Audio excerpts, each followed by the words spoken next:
That it's at the very bottom of my to-do list because, you know, I have a very long, very important to-do list on some very important subdivisions, just so we're clear. That's good. Um, welcome, everyone. Today is going to be so much fun. I've honestly been looking forward to it for a month. Welcome. I'm so happy to see so many wonderful faces here. Hi, Diane. Hi, Jason. I can't see your face, but I'm imagining it. Probably like, you know, giving me something funny, hopefully. Hi, Gordon. Hi, Bhakta. Welcome. This is the Land Pilot Q&A that happens every Thursday at 6 p.m. EST. We like to pull through people smarter than us, telling us what they're doing in their business, what's working and what is not. And today we have one of my all-time favorite pairs, and there's a reason that I love Seth and Bryce specifically. One, they have been incredibly patient with me, asking all sorts of questions of definitions of words that they'll use on the phone that I'm like, wait, stop. What was that? Please back it up. And they do exactly that. They back it up. They educate me in so many amazing ways. And then two, they're one of the first land pilot partners that has put up with so many different things in our startup that has allowed us to get better and treat our partners better every single time we have a lot. So I appreciate them for that too. And I'm a pupil already of these amazing two. And I'm excited that you guys get to be there with us today as we learn about subdivisions. So welcome, Seth and Bryce. How are you guys doing? Yeah, thank you. We're good. We appreciate the warm introduction. I appreciate you guys coming here because I think subdivisions is something that everybody's interested in, and many people don't even know where to start. So I'm hoping you'll give us a little insight into that today. And then what else do you have for us? Well, we're gonna show you guys one of our projects we just finished and just got going with the land pilot. We're gonna introduce ourselves so you guys know who we are. And we're just gonna walk you through what it looks like to do a subdivision from step 1 to step 10. Um, I'll kind of break them down a little bit so it's easy because what we do looks easy to us, but I understand it's not as easy to everyone else. So we're gonna try to make it easy for you guys. Perfect. Thank you. I know that for a fact I will be the one raising my hand if it's not easy enough. And I know you've always just kind of really like shown the way so that other people can come alongside you and learn. So thank you. And I will officially mute myself so that you can have the floor and just take us from here. Awesome. Well, I'm Seth Drehle Ewan. I'm Bryce Drehle. And what I'm going to do is I probably need to get share access. I don't know if you gave me. Oh, you did. Okay, fantastic. So I'm going to go ahead and share my screen, you guys, and we're going to get this presentation going. Is it coming through for you guys? Sure is. Awesome. Okay, let's Just click the button. There we go.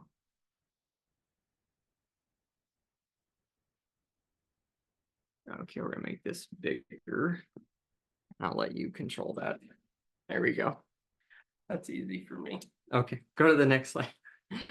So we're gonna introduce ourselves first. So basically, we started our business on our family farm back in 2017. We're based in Timnath, Colorado. It's about an hour and a half drive north of Denver, about 65 miles north.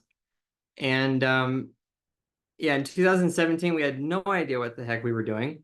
And we were doing little flips in New Mexico and Colorado, and we were doing some stuff in like Utah and Arizona. Yeah.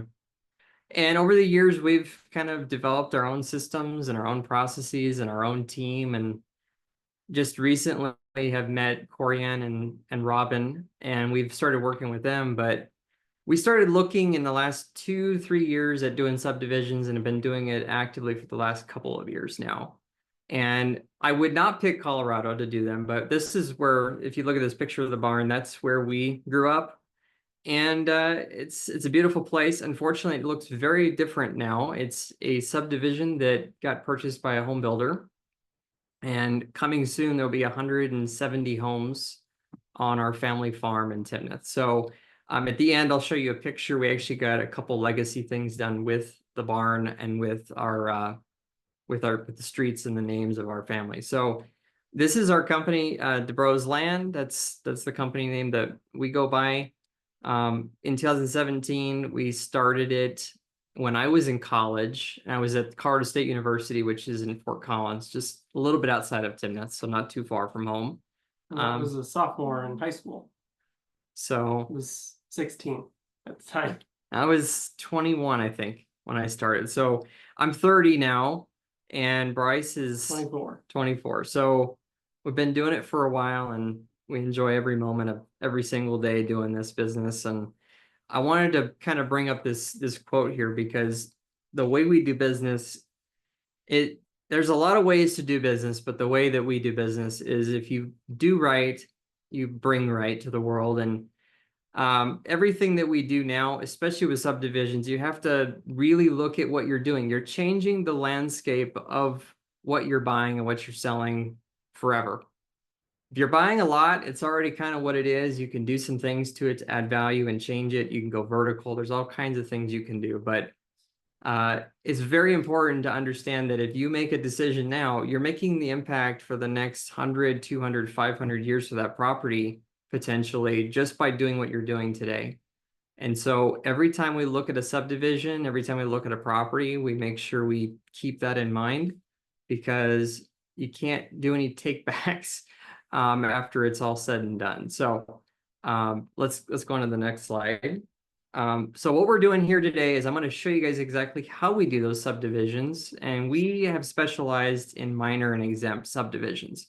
And I'm going to walk you through what a minor, an exempt, and a major subdivision is, because there are 3 tiers to doing subdivisions.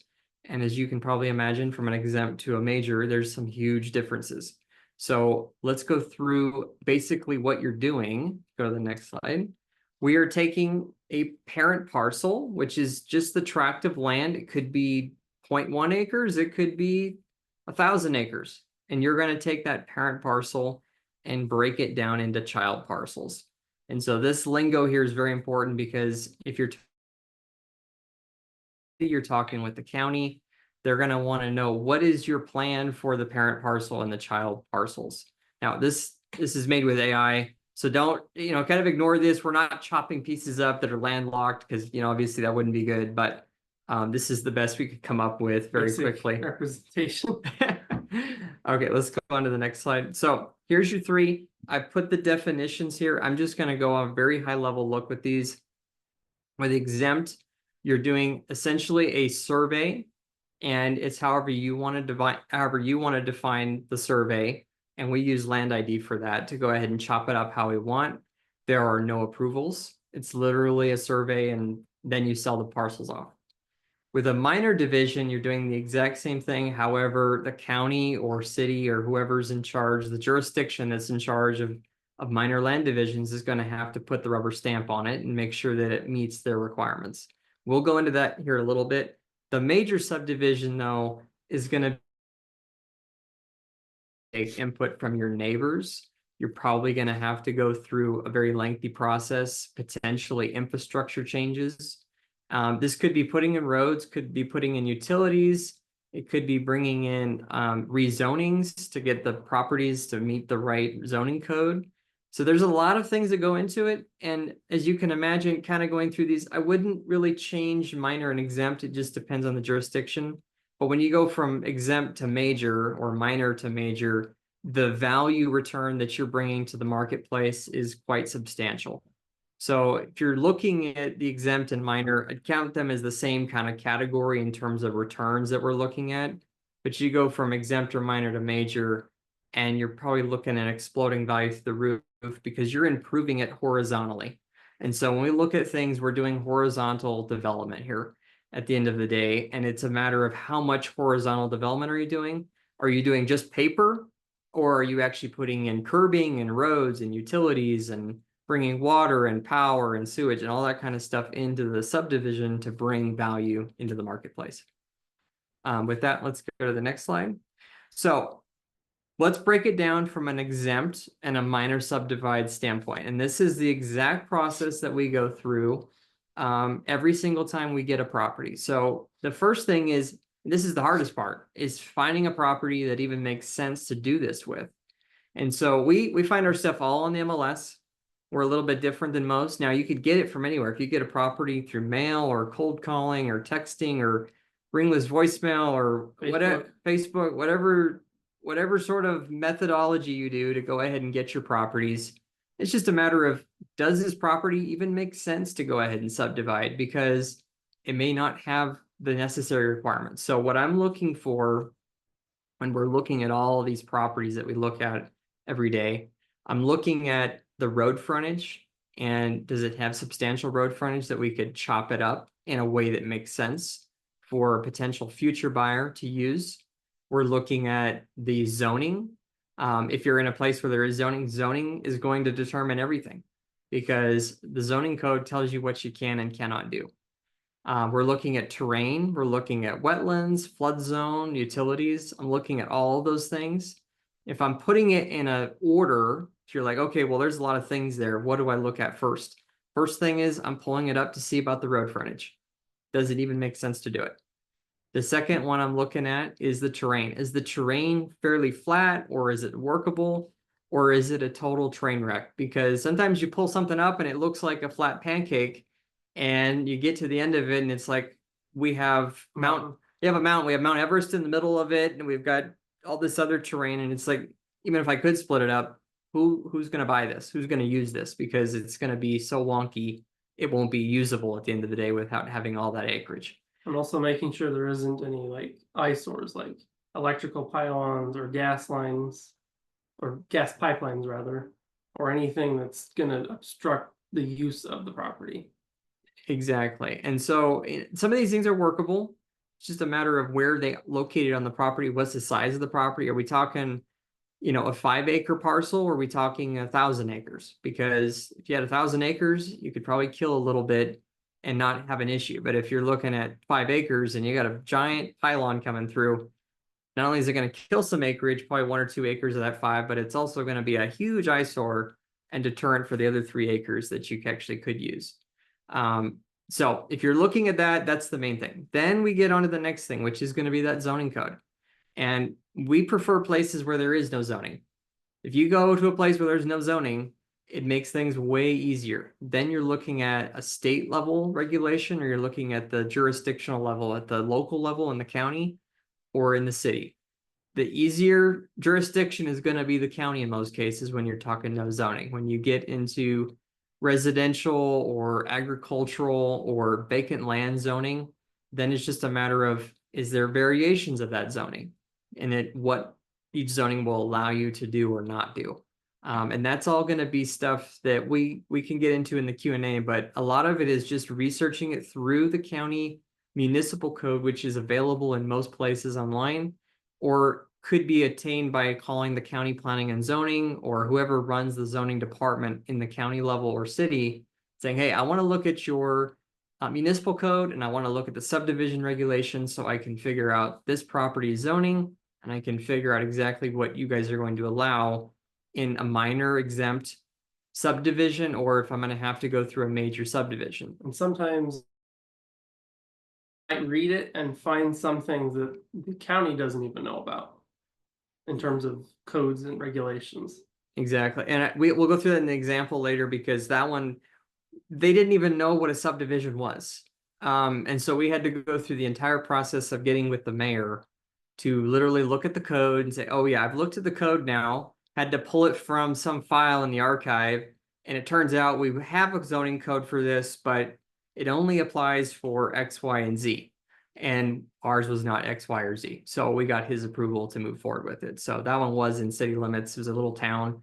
And that one's just an example. Like, there's some examples all across the country where they have the code, but no one is informed on how it works. And so sometimes you look at that municipal code and you read it one way and they read it another way because they know nothing. And so you sometimes have to do some education that way and get the city attorneys or county attorneys involved to understand what the code actually says and what you can or cannot do in that minor exempt or major subdivision regulation. So that's the next major piece to this entire puzzle. The rest of this kind of falls into place. So if you get a property that makes sense, The rules will allow you to do what you want to do.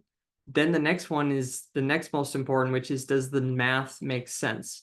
If I take the parcel, the parent parcel, and I decide I'm going to make 5 child parcels, is this whole ordeal worth doing it? So if I'm buying something for $100,000, is my return going to be worth investing all this time and effort in to make it worth our while? And for Bryce and I, our return is a minimum net of 100% before we even consider something. And we're often shooting for something higher on a more liberal basis, and on a conservative basis, that 100% net return, just on the cuff of CapEx and the amount of money that we have invested into the deal. So getting that CMA, the comparative market analysis, from your local broker agent, if you can get it through something like some of the tools that are online, and we'll get into one that I use later for the, states where there is no, sales comparables that you can pull online. You have your disclosure and non-disclosure states, and there's a place for all of them. So, just because it's a non-disclosure state doesn't mean you should shy away from it. There are tools, and using agents is another one of those things where you can get the CMAs to see if it's even worth doing the deal or not. If you get through those 3 phases, then we're having our agent or someone that we've hired to go check out the property on the ground. You want to make sure they go walk the property. They take pictures, and they give you notes on the things that they noticed when they were at the property. Even better if you can do a video call, because I'm guessing a lot of you guys are not doing this in person. We are not doing it in person. And I'm guessing there's other people out there that would say, well, I want to go visit the property and do it. That works for you. For us, it just doesn't make a whole lot of sense. We'd be spending all of our time in the field. Yeah, which is great here, here and there, but not all the time. So we're relying on our people on the ground to go check out these properties, give us their honest opinion, and tell us if they find any red flags, like I saw this or I saw that. And oftentimes they'll find the things that you can't find just doing anything else. And so that's a very important step if you're doing a flip or you're doing a subdivision, because there's things that we have learned over the years through bad deals that we would have caught had we had someone go to the property before purchasing. Like, there's been times we've found abandoned buildings or abandoned mobile homes that we cannot see on the Google Maps or aerial or whatever. Yeah. I think my favorite one, which is not really my favorite, is gates. If there's a gate, there's no way you would know that without going there. And because the gate's very thin, and it could show up as a weed, or a tree. Exactly. So, that's why doing a site inspection is very important. I mean, I can't stress that enough. It doesn't matter what you're doing with land. You need to go have someone, or you need to go there and visit the property to see the stuff you can't see from the ground. So let's say we get through all of those 4 phases. Now we're getting into the contract phase. And if at this point, you're dealing with something on the MLS, you're going to be dealing with EMD, earnest money deposits. If you're doing this off market, you might get away with it. I would always recommend an earnest money deposit, because if you have an earnest money deposit, you have a tangible right into that contract. I've done deals where you do nothing out of pocket, and then someone decides to skip town or stops answering the phone call. It's going to be a lot less. It's going to be a lot harder to get them to commit to that property sale if you don't have money and skin in the game. So sometimes they'll even sell the contract out from under you because someone else put money and you didn't. Exactly. And so, I mean, that's happened to us, and there's a lot of things we could get into that, but really it's just a matter of getting the property under contract and making sure that you have the earnest money deposit done. Now, here's the next part. You got to make sure once you get that earnest money deposit, real estate attorney, that they do their title check report and that everything comes back clear. And if there's any issues before a commitment can be issued, that those are fixed before you even move forward. Because if you say, oh yeah, I sent it to title, they said it was clean, and someone needs to sign some affidavit, well, where is that someone? Because if that someone has to sign off, the deal is good as dead if that is not done today. Because at this point, we're moving forward with potential real costs that are going to come into play. Everything else before, maybe you sent the drone pilot, maybe that's a cost, but if you're saying an agent, hopefully that's free to you because you built a relationship with that agent. So if we get that title commitment and now we're going to run into issues, money is going to be coming out of pocket now. So it's very important that they have clear title. and that you're not going to run into issues at the date of closing. So I can't stress that enough, because now we're getting into land surveying. We're getting into anything else that might be necessary, like a perk test or an EPA study. Anything, that requires you to hire an expert, go do a field test, and pay them out of pocket, no matter what happens to this deal. That's happening now. So now we're in phase 6, as I put in this chart here. And that's where the survey is going to get done. And when we're doing these minor and exempt subdivisions, we're doing 2 different kinds of surveys. We're doing a meets and bounds survey or a boundary survey. That's to establish what are you actually buying in the parent parcel. Then you have your second survey, which is going to be your subdivision survey. And that's going to be taking the map that you have established, or if you've given the surveyor free rein on what they need to do, I wouldn't recommend that. But if you said, hey, I want to make 5 parcels, make them equal in size, or make 3 bigger and 2 smaller, something like that, they'll draw something up for you. And they can say, hey, here's our preliminary idea. What do you think? We get that no matter what, because we're talking about serious money here. We're talking anywhere from a couple $1,000s, and it could go up substantially more than that, depending on where you're working. And so if you're giving them the idea of what you want to do, we always ask them for input. Hey, how would you change this if you were in our shoes? And we actually find a lot of times surveyors end up doing deals like we do as well, because they understand the model. And they're like, yeah, if it was me, I would change this lot to do this. And we always take that feedback with, a heavy heart, because I want to make sure we're taking their opinion into the entire project at the end of the day, because they know more than we do. They've walked the land. They know everything about that land. They've done all the research. They've done all of the walking. They've done all of the measurements. So they're going to have a much better idea than we are with our brains here looking on a computer. We ever will. So that part right there, on average, on the deals we've done, has been about $5,000. And that is all paid out at closing. So that's the nice thing, is you're not paying anything up front. Now you could have someone says, hey, I want 50% or I want a deposit up front. But we've always agreed and always negotiated to have that survey done at closing. And if there was any requirement for a deposit, we just deposit it with the title company or real estate attorney. Yeah, and the meets and bounds, which is the first survey, is incredibly important, because there's been times where we've bought property where it was 120 acres, but then we got the meets and bounds and found out we had an extra 40 acres that the county didn't even know about. Or there's been a legal easement where you lose 15 acres. So that's incredibly important to get, just so you know what you're actually buying and what you're actually selling. Exactly. And I would say, even if you're flipping a property, you would be shocked at how many properties the legal description is wrong. The legal description has discrepancies, and there's things that survey would have found that you could have gotten insured.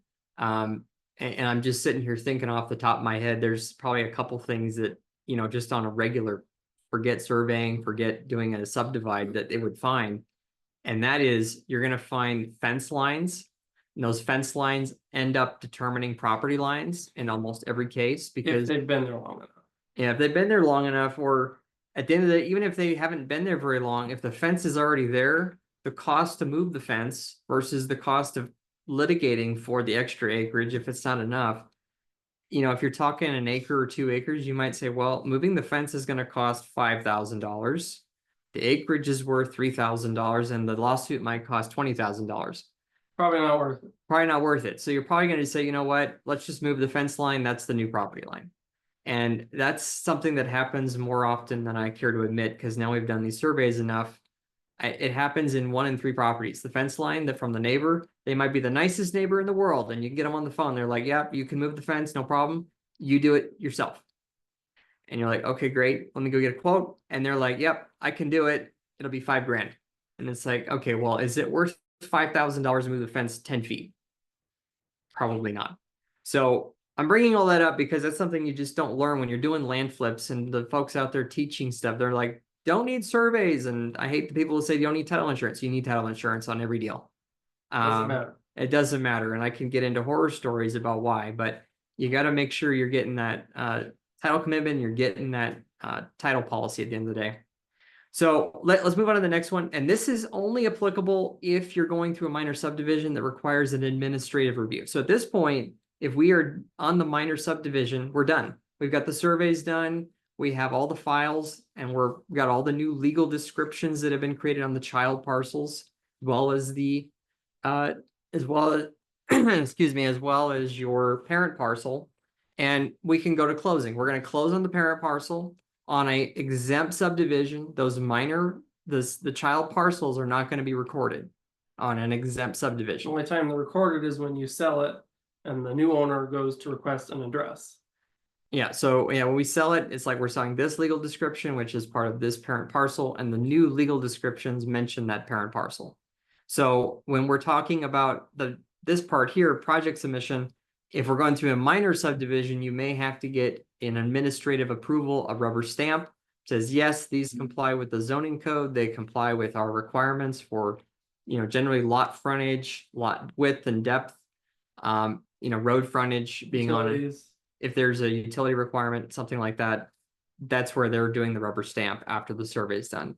And if you're meeting with the folks that are running that show, they're in charge of putting that rubber stamp down, you meet with them before you do all of this stuff. So when we get to this on-site inspection, that's probably when we're meeting with them and saying, hey, here's what we want to do. We've read the municipal code, we've read into the rules, and this is what we want to do. Give me your initial thoughts. Do you think this is going to be approved? Yes or no? And you want to do that way before we get to here, because by the time we do this step, we're already out of pocket several $1,000s. So when we get to this step, it literally should be a rubber stamp, and that's it.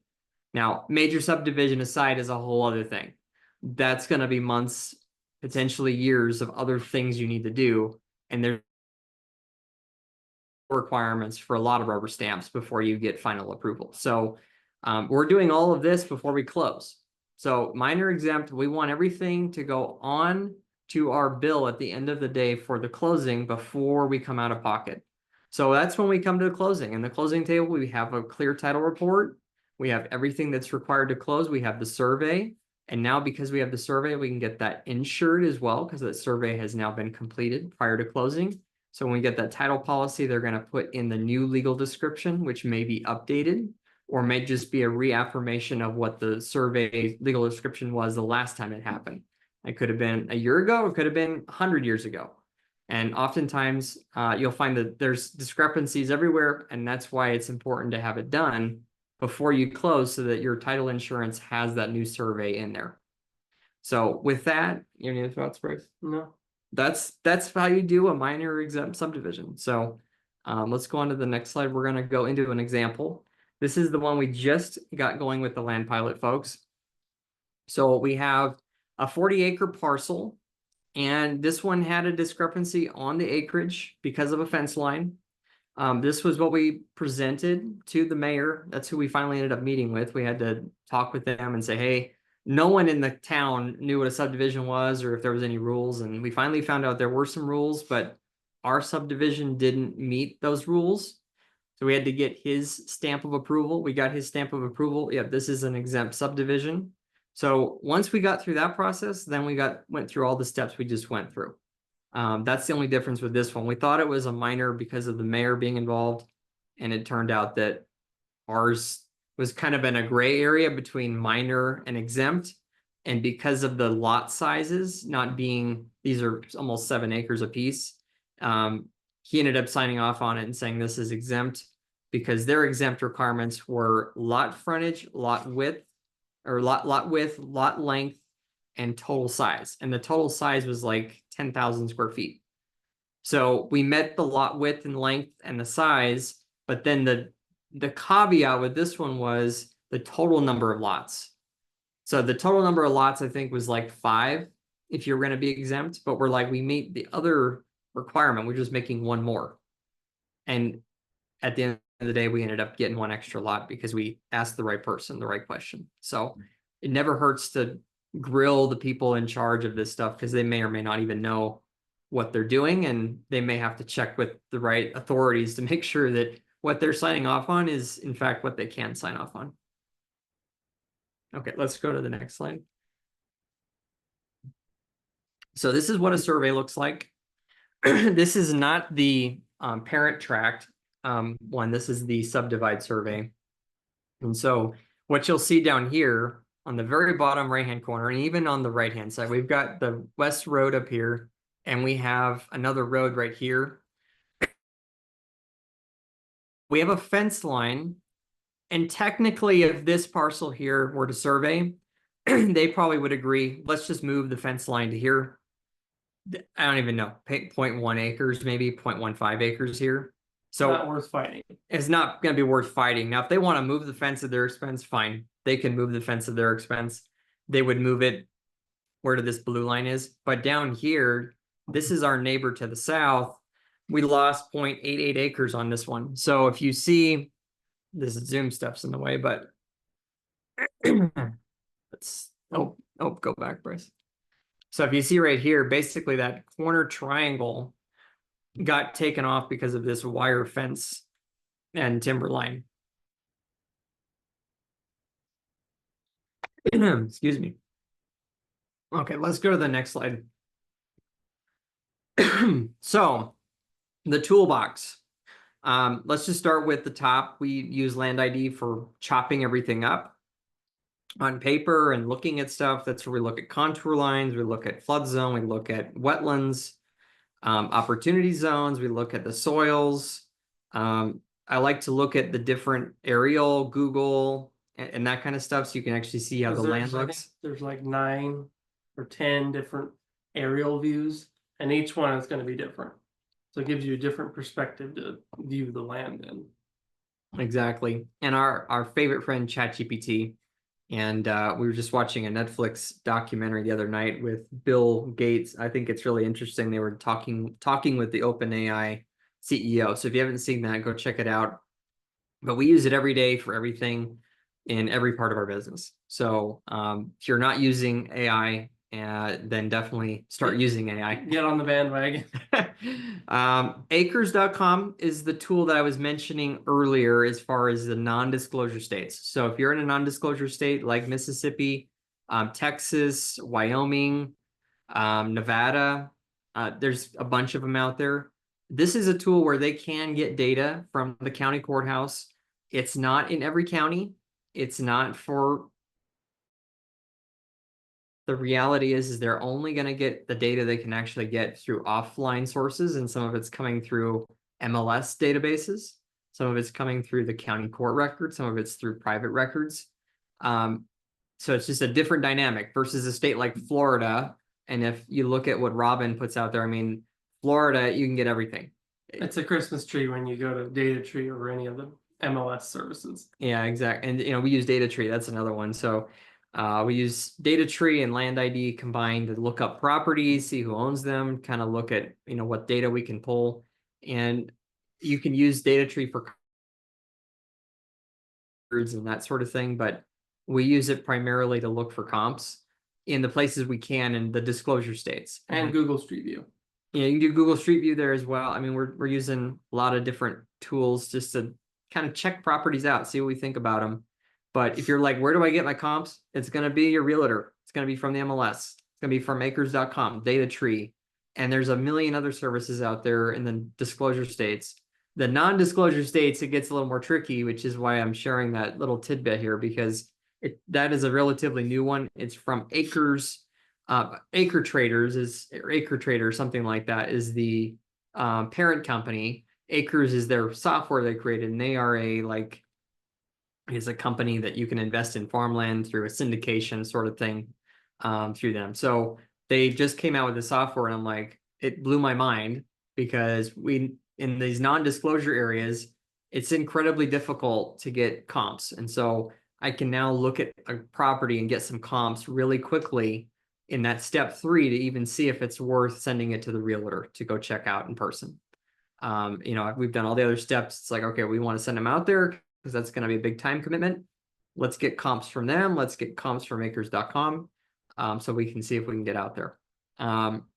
Pipedrive, that's our CRM. We use Google Street View, use Google Drive. I mean, anything Google we use. And I recently had a little issue with my email getting locked out. So, I'd recommend if you have a problem with Google, this was what I learned. There's a 2-factor authentication, and I had some passcode in the back end of my Google account, and I'm the admin. and I got locked out for almost a week. So if you have Google, make sure your two-step factor authentication is your phone or something, so you don't run into the same problem. But we wouldn't survive without Google. We use it every day for everything. So as far as the stuff on the bottom, that's just your realtors, that's your title company, and that's your surveyor. And highly recommend, getting to know these people on the ground, go shake their hands, go meet them in person. That is something I would highly recommend once you do have an area that you're working in, and, really getting used to the mechanics of working there. You can start to build relationships with these folks, and you can start to get discounts and build a deeper connection than just here's some random transaction that I'm doing, and here's some random subdivide I'm doing over here. If you're not going to be there again, it probably won't make sense to do that. But if you work over and over and over, you build rapport and you build something that you can't get. You build that X factor by doing that on a local level. I will say this is something that's not talked about enough.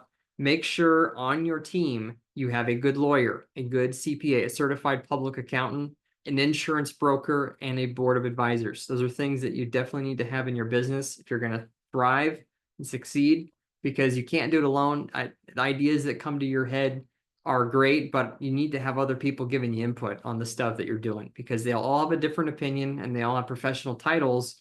Other than the board of advisors, that can be family, friends, it can be other people that are in business, it could be anyone on this call. Those are just people giving you feedback on what's going on in your business, and being able to, at the end of the day, I'm not an accountant, but this is what our accountant tells us. You can write off certain things by having a board of advisors. And so we take advantage of that every year. So with that, let's go to the next slide. Here's the things that I would avoid as you're getting into anything with land, especially in subdividing, but I think it's important, just to bring these up. And that is making sure you're doing your diligence. And I do have a Google sheet that I can show you guys here in a moment. And there's a lot of points on there that are missed by a lot of different sheets that are put out in circulation. You got to do your diligence. And there's a lot of things that you might be missing that are incredibly important, especially when you get to that marketing phase, because every question that will possibly be asked will be asked, and then some. And then you'll get questions that just boggle your mind on why they would want to do something like that. And so getting your diligence done, at least you have a base point of what's going on with the property. You'll have answers to everything, and you'll find those red flags before you start spending money on the property. The second thing is going to be process. Going through the process and underestimating how long it's going to take, or the complications that might come in play. It's just a matter of budgeting more time, because it'll take more time than you think. And the thing that I like to do, like I said earlier, make sure you're not putting any cost as much as you possibly can until the date of closing. And if you can negotiate that in, it makes life a lot easier, because you're only coming out of pocket at the end of the day when you actually have a deal that's done and ready to go, instead of spending money along the way and then getting to the end and maybe something comes up that completely blows the deal up. And then it's not sellable. Yeah, exactly. Or you can't close it at the end of the day. And we could talk about an example in the Q&A about that. So as far as that's concerned, the costs are another thing that people underestimate, that process. So make sure you over budget. Anytime I get a quote, I over budget a little bit, just so I'm, on the fair side of things. Legal, that one's pretty self-explanatory, just making sure you have the right legal team and making sure you have someone in your corner to ask questions. ChatGPT is a great lawyer, but they won't be able to help you if you're in a problem. So it's good to have a good person or a good team that can help you with stuff like that. Trends is just looking at what's happening in the marketplace. We're in a seller's market right now, and understanding that it's going to change the dynamic of any deal that you do right now. I mean, quite frankly, there's some markets that are really hot, and there's a lot of markets that aren't, or cooled. And it's just important to keep that in mind as you're looking at getting into doing these, because these are long-term projects at the end of the day. And then the last one is networking. Make sure you are reaching out to folks out there in the community, because if you just stay in your corner, you're never going to learn anything new. And I like to learn something new every week, every single day. And I like to talk with folks out there. So don't be shy to reach out. Anything else, Bryce? No. Okay, I'm going to leave. We have just a couple more slides, and then we'll go to a Q&A, and I can share that spreadsheet with you guys. I don't think we'll have time to look at it, but this is my favorite guy that I listen to. He's, I think he's long since passed, but You can have everything in life you want if you just will help other people get what they want. And Zig Ziglar's a great guy that he just invokes all this positivity in life. And I use this quote every single day to get us through. And it's like, okay, what we're doing today, is that going to help people? Because if you can just help people get what they want in life, you're going to help yourself in every possible way. And if you do business right, you're going to attract the right people in your business. And so I can't speak to that in any other way other than you just got to do business the right way. If you don't, what comes around goes around. And you learn that in the muck when everything is on the downside, that the people that you can rely on will be there for you if you treated them right. And I can't speak to that more than just looking at how this quote comes out. So let's go to the last slide. Here's how you guys can reach out to us. This is my email, seth@debrosland.com. We both have Facebook. And then this is something new that we're doing, so you guys can follow us on the Seth, Drehle, Ewan. And I'm putting out content now every day, just kind of sharing with maybe not necessarily land folks, just people out there in general that don't know anything about land, and kind of sharing some stories and advice on what I would do in any kind of situation. So with that, let's go to questions. I will show you guys real quick. If you hit escape, Bryce, I'm going to show the spreadsheet. And if you want the spreadsheet, just send me an email. And you guys can kind of see what it is. So we have all of the stuff broken down in here. This is pretty much everything that we get from our team. So when we get a property and someone to go visit the property, all of this is filled out before that happens. So we got the broker information, if that's relevant to the deal, all of the county information, all the property information, the maintenance on that property. What is missing here is HOA, because if it's an HOA, we're not even messing with subdivides at that point. They're too much of a pain. There, and you can't subdivide in an HOA. So that's the other thing, really. And then we have all the area and land use information, the utility information, the title checklist, the closing checklist. So there's a lot of stuff going on here. Some of it doesn't need to happen before the site visit, but some of it does need to be done, which is the vast majority. And then we have a calculator here for doing our property numbers to make sure that when we subdivide this, that this is actually gonna be worth doing at the end of the day. So if this is something that you would like access to, just send me an email and I'd be happy to share that with you guys.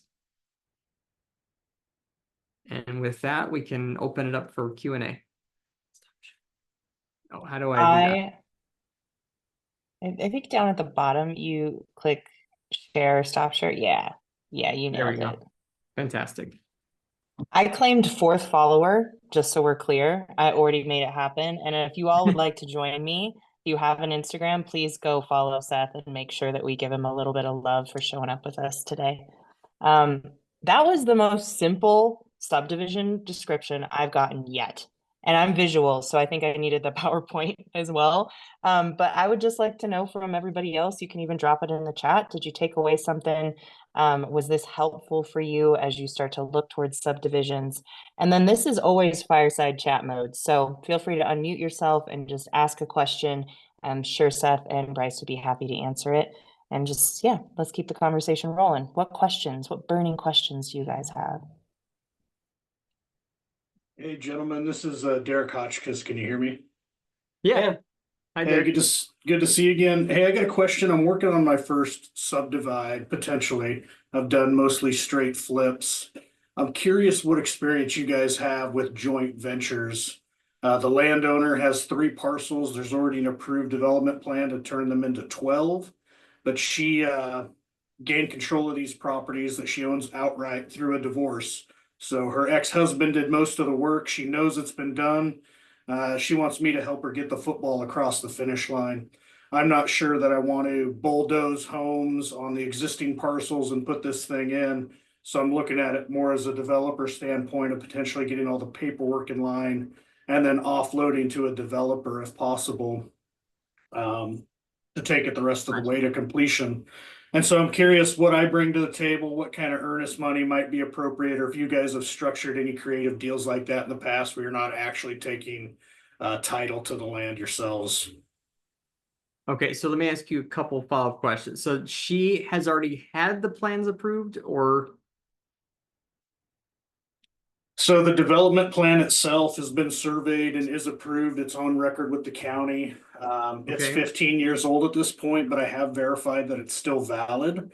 Okay. It requires a rezone, which sounds pretty simple. The application to rezone them for the lot sizes, but they make it sound pretty simple. And then the only real other piece of legwork is the road. It's on a private road that's currently Okay. gravel. It would need to be extended and turned into a cul-de-sac. So they're talking about some right-of-way issues and getting an engineer to update those plans. And I'm looking at potentially working with the county since it'll service 12 lots in an established subdivision. If there's a way to make it a county road and let them pay some of the bill. So anyways, not to get too in the weeds, I can get more detail with you offline, but development Yeah. plans approved. The county has the sketches. It just needs the rezoning to facilitate it. Okay. So my thoughts on a rezone is if they're saying it's simple, I think that's probably a joke. A rezone is not anything It's but never simple. never simple, because you're gonna have public input and whether they want that or It not. doesn't matter if it's from R1 to R2 or R1 to commercial, it doesn't matter. So that's just my 2 cents on it. But as far as working with her, it sounds like she's already got the approvals and you're gonna have to put some infrastructure in. Be a matter of making sure before you do a contract, what is the deliverables that you have to have for rezone? What's the deliverables for that infrastructure? Because the county pitching in depends on the county. A lot of them are going to rely on the developer to bring that in.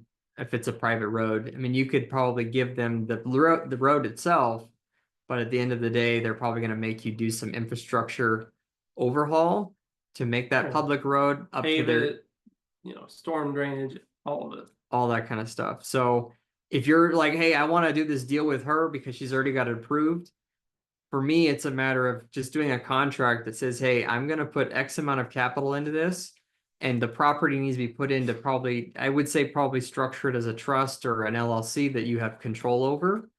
And you have a profit split sort of thing in terms of, just getting to your question, because you're going to have to put some capital in, and it's going to probably take quite a bit of time before you get to the finish line. And that rezone is probably the biggest thing. And then once you have the rezone done, then probably that infrastructure that's going to be required. So to me, it sounds like you got approvals, but it's pushing into major subdivision territory. It's on the periphery, if you will. So, and I'm happy to talk offline a little bit. There's quite a bit of moving parts there. But yeah, thanks for the input. Maybe I'll shoot you a note after this and schedule a time if you're willing to go through it in detail. For sure. All right. Thanks, gentlemen. That's awesome. Yeah.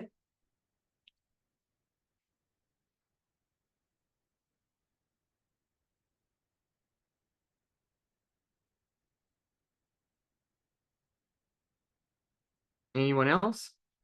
Don't be shy.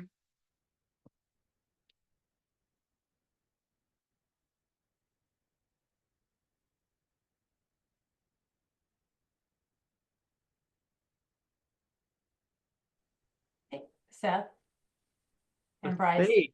Hey. Hello. That was awesome, you guys. That was really great. Thank you. So Yeah. I do have a question. So you talked about like potentially looking for counties that don't have restrictions, right? Like zoning restrictions and things like that. Mhm. And as you know, I don't know what the hell I'm doing yet. So this might not be a very intelligent question, but how do you find those counties and then the ones that are just really easy to work with? And I know we've talked a little bit about that, but is there like a resource that you use to look for that? Do you use ChatGPT to kind of target some stuff, or I would ask ChatGPT. Yeah. That's my number one answer. But the second one is start with the state and then start looking at properties and start looking at the county. Okay. And if you said, okay, I want to look at, I know we've talked about Arkansas before, and I'll tell you, Arkansas has very little zoning. It just goes hand in hand. There's a lot of red states. It's very interesting. The more red, the more relax and The more they don't care. Sure. now, not necessarily, that's not a universal rule, but I would say, hey, if you took the state, then pick like 5 to 10 random counties across the state and call them up and ask them about their zoning. How does your zoning work? Like a comparison, Colorado, Okay. they care a lot, Sure. a Yeah. lot. But then you go to Mississippi, Alabama, they don't care at all. Yeah. They could care less what you do. So it just depends, but I mean, I'm not looking at on a county level, like I get this deal and I'm looking in this county, I'm looking at, okay, if we want to get into a new state, what's the general rule of thumb in this state? And if we get something that's a general pattern, then we can start looking and saying, okay, let's go look at deals and let's start looking at those individually to see if we can do what we want to do. So, but it looks like Corian mentioned Perplexity. We were playing around with Perplexity earlier, and Yeah. yeah, I love that's a pretty Perplexity. powerful Yeah. AI. So yeah, I mean, ask AI. I mean, it's crazy when we asked AI this question, where would you subdivide? It actually gave where we work. Pretty funny enough. That is funny. And I didn't feed it any information. This was a fresh, I mean, sometimes it takes your database, says, here's what I would go with. Like I gave it a fresh account and it didn't Mhm. give any information. It said, okay, here's the 10 places I would go to. Interesting. Because I gave it the zoning and I said, I want little zoning or no zoning. And I want the rules to be pretty relaxed and I want the government to be pretty relaxed. And so just using AI, I mean, there's The so other many. one is Claude AI. Yeah. Yes, Claude. I feel like it's a There's others, painter or but something. those are the two or three rather. No, yeah, okay, and thank you. And then my other question is like, as far as a surveyor, like, how do you? So you just ask them, is it okay if we pay you at closing? If we move Yeah, forward? it's pretty does that work? standard. Yeah, Is it standard? Okay, okay. So if, most of them agree to it. yeah, if you're like, I have a contract and you get this survey done, they're like, okay, great. Who's the title company? And you let them know who that is, and they're like, okay, I'll get paid at closing without title company. I mean, that's Okay. just pretty standard. Now, if you're asking, this was something I forgot about earlier, which is the price range. So we've had on the low end about $1,200 all the way up to quotes. I have not paid, but quotes up to $30,000 for a survey. And So- usually when the quotes are completely outrageous, get a different surveyor. They don't want Okay. the work. Yeah, They're giving it to you so you think, oh yeah, I'm not ever gonna pay that. I'll just go somewhere else. so here's a Okay. good example. We had a quote for one on a property we're looking to buy. The guy that did it before, he did the meets and bounds, and we're like, well, we need to do the subdivision survey. He quoted us $2,400 in 2 weeks to complete it. And another guy in the area quoted 8 weeks and $10,000 to do it. See Wow. the discrepancy? That's crazy. Usually it's timeline being extended substantially more than the norm, and the price is usually 4 to 5 times as much. Now, if it's like a smaller county, like here in Colorado, there was, I can't remember what the county was. It's on the western slope. There was a Mhm. county, there's like one surveyor in the entire county. So he's like, I'm 3 months out. That's a different story. Sure. Just Okay. find something else. Yeah, you'll get different quotes at prices and timelines, and usually price, in my opinion, as long as it's not terribly more. If they're Mhm. quicker, I'll do that one. Okay. So, Okay. That's awesome. yeah. Thank you. I appreciate that. yeah, good to see you. Good to see you. Hi, I have a question. So for the surveyors, are they county specific, or like are they like licensed with that specific county, or can you go with anybody in that state? Yeah, usually it's on the state level, and it depends on how far they're willing to travel. Yeah, some will work 4 or 5 counties where they live. Some will do regions, like I'll do this top part of the state. Some will do the whole state. It just depends. But the more they travel, the Mhm. longer the timeline, and usually the more expensive. So we try to stick with a surveyor that's within a couple hours of the property. And someone that's local. Yeah, Because if exactly. you get someone that's part of a big firm, usually their prices are going to be way higher. Because Yeah. you know they got the name attached to them. Yeah, big firms usually charge more and usually are longer to get anything done. Okay. Now, as far as like the exemptions, so it goes by county level or there are like some states that they're universal for the whole state. So I'll give you an example of Colorado. Colorado, you get it's not, I don't even think it's exempt. Well, I guess it is exempt. So it's exempt of 35 acres or more. So you'd have to have 100 acres and you could split it into 35-acre parcels or more and it'd be exempt. If the parcels are any smaller than 35, forget it. It's major already. Yeah, then it goes from exempt to major. That's basically the difference. Colorado's just a whole other beast. So if you're looking at it, start with, like I was telling earlier, if you just look at a few counties and look at that zoning, do the same thing and ask the counties like, what's your subdivision rules?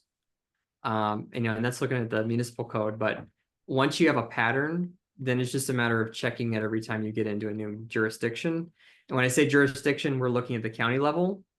Maybe it's a state level, but I'm looking more at the county level to answer your question. And then if it's in a town or city, then you have to look at their regulations are going to supersede anything else. Does that make sense? Yeah, did you say the county supersedes anything else? No. If you were in the town or city, that would supersede everything. If it was in the county, that would supersede what the state says usually. But the state Okay. is usually setting the precedent in the code. So you got like the US code, you've got the state code, Yeah. you've got the county code, and then you got the municipal code, right? So the further you go down that list, most of the time is because subdivisions are, a local thing. They're going Right. to be, okay, here's our regulations in this town. That's going to be the final word on it. If it's not in the city, then you're going to the county. So if the Okay. state has like an overarching theme in terms of what they require, the county is generally going to have that same theme or be more stringent than that. Gotcha. All right. Thank you. Great presentation, by the way. Thanks. See, y'all, I wasn't kidding when I meant it, that Seth was incredibly patient, would break it down, make things that honestly normally people talk about and it goes right over your head. He makes it simple and something you can start to take action on, start to learn about. So, Seth and Bryce, thank you so much for being here with us today. Thank you for downloading us with your brain. Is there anything you guys are looking for in your business or in partnership that you just want to shout from the top of the mountains in case it's in this group?